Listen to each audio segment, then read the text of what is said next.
What's going on, everyone, and welcome back. We are up at Southside Sales and Service, and we are with Bruce Sr., as you can probably see in the background, and we are with one of the, or actually I would say the nastiest 600 on the market. So as you guys know, a lot of the manufacturers are, well, actually I should have said Polaris, I think. All the other manufacturers still have 600s. So I take that back. So Polaris has shied away from the 600s in their consumer base sleds, but for their race sleds, they are still 600 base because that's what the rules call for. So last year, we went over Polaris's new 600 cross-country sled, which is what we have here. This is just this year's sled. So this is the 2023 Polaris cross-country 600. So this is exactly what your cross-country guys are going to be racing. This is what they raced last year, obviously last year's model. And there are some refinements this year. Obviously, you can see that it is now black this year, just like the consumer-based XCR model that you get in all black with the red graphics. This one has fancy red A-arms, though. I don't think the consumer-based have that. I don't think so. No. But so there are some differences that we're going to point out. But if you guys didn't watch last year's, you could obviously go back and watch it, but we're going to go over all the basics of what this thing is now. So we obviously have Bruce Sr. here, and he's going to walk us through what's what. Okay, guys. The last year I had one of these, and when it hit the snow, it was definitely the funnest snowmobile I have ever been on. Out of the box, did nothing to it. A little rigid, but it should be, you know. So that I expected that. But in general, how it handled, the motor, low end, just the response, and then on the pipe when you were to the bar, it just kept pulling. It was totally different because I've had a lot of 600s. I just, that's what I've had a lot of. You know, the reeds, the lightweight flywheel, and just different pipe, different ECU flashing, yeah, obviously. It's flashed for non-ethanol only. So they're definitely pushing the limit. And then so last year it was just a great sled, worked really well. They won a lot of races with it. This one here they put a longer spindle in it, so they basically picked the nose up about 3/4 of an inch. Yeah, so they extended the bottom of the spindle from your bottom AR mount to where your skis mount. Yeah, like they started to do with an RMK a long time ago and still do. So it picks the front of the track off the ground a little bit, obviously makes the nose heavier, which isn't a problem because they run 125-pound springs on it. So this sled will keep its height even though it's picking the front of the track off the ground a little bit, which is what we always talk about with, you know, making the sled turn, you know, so it's not rocking on the ball of the track. This does not do that, and it turns great, goes great.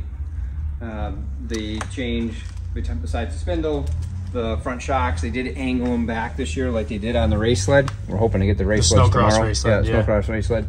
So basically just getting it out of harm's way, just peeling it back out of the way a little bit.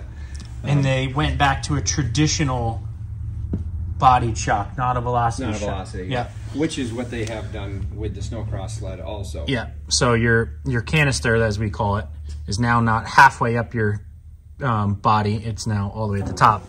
And I haven't gotten a straight answer as to exactly why they did that. I don't know if you talked to anyone about why they did that just yet. Well, the race snowcross sled was the first sled to have a velocity shock. That's where it came from.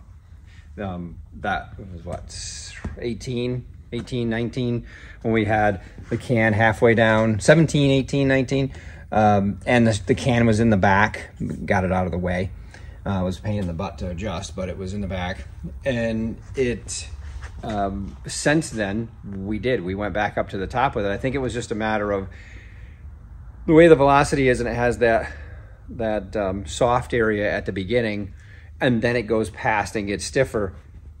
Basically, we just need to stiff all the time for these things. So the valving that is inside of these is very different than what we use on a consumer sled. So the sled in general, just, they're not looking for a soft spot in these. So that's kind of why they went back up there. And the snowcross sled, the valving It's very stiff. It's actually has how they shim it. It's really made to not even move until it hits something. Right. Not so just hit something hard. hit something hard. Yeah. It's not made to conform at all. So between that and not only high-low speed like an XCR, but it does have rebound adjust also on the ski shocks. There's a screw on the back side. Oh, on the back side. Yeah, I can't even get to actually on the back side of this right there. Yeah. And that's at all 4 corners. Just rear track and ski. The front one they do not run a rebound adjust on. And then it is a 136 track. Yep. So this is the same that comes on, you know, your XCR based. So it's a 252 pitch, 136 inch. Yep. These rails are also tipped just a teeny bit in the back, just to help with steering. Yeah, you know, as far as the tail is concerned, it's very, very similar to an XCR that you buy off the showroom floor. Just, you know, sprung. Well, now it's sprung the same as an XCR because they run the heavy duties this year, and it has, but it's different valving. Some chrome moly stuff on this one, maybe that's not on a regular consumer piece.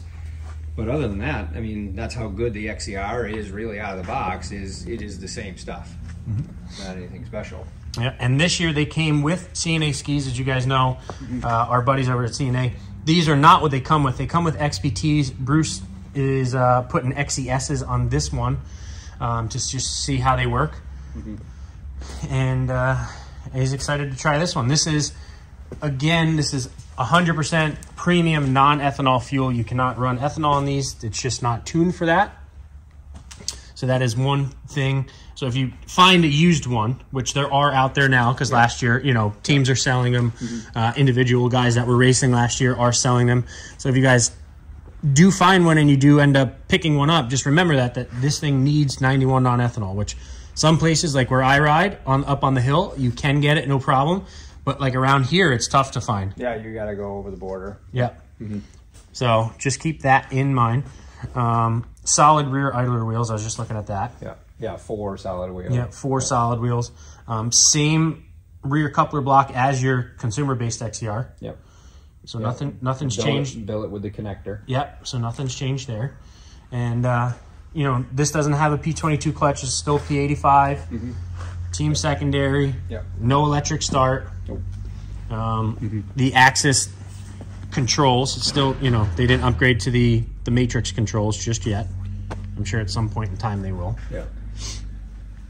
Yeah, this is truly a ditch banger. It is set to go. Mm-hmm. Yeah, I got to ride one last year with Bruce. You guys probably saw that, and I mean, we put it through the ringer. That's when we went to the power lines and we were launching off everything. Yep. And it eats it up. And that was, we didn't touch a single thing in the suspension. No valving, no springs, no nothing. It was just how it came from the crate. And we went out and we beat on it, and it took the abuse and it just kept on going. So very impressive. Race department put a lot of time and effort into making these things as good as they are.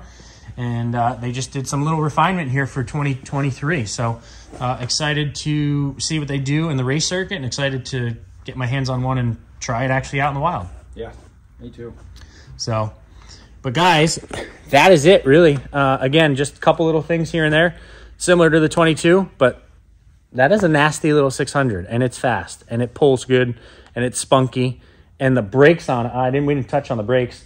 That's a completely different brake setup than anything that you could get. Consumer-based. It's got a floating rotor, I believe, different caliper, and they are very, very, very nice. But that's going to do it, guys.